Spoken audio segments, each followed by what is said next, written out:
আসসালামু আলাইকুম। Welcome to my page শখের প্রতিচ্ছবি।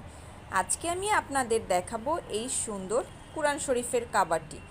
কোরআন শরীফ ধুলোবালি যাতে না পড়ে তার জন্য আমরা কোরআন শরীফে সুতির কাবার করে থাকি। আজকে আমি আপনাদের দেখাবো এই সুন্দর কুশি কাটার কোরআন শরীফের কাবার। কাবারটির ভিতরে কোরআন শরীফ এভাবে করে ভরে আপনারা এভাবে করে জাস্ট এখানে পেঁচিয়ে দিবেন। শেষ, বাঁধাবাঁধির কোনো ঝামেলা নেই, সুন্দরভাবে থাকলো আপনার কোরআন শরীফের কাবারটি। এই যাবৎকালে যত কাজ করেছি তার মধ্যে কোরআন শরীফের কাবারটি বেস্ট একটি কাজ, আলহামদুলিল্লাহ।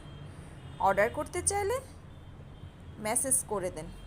ভালো থাকবেন সবাই, আল্লাহ হাফেজ।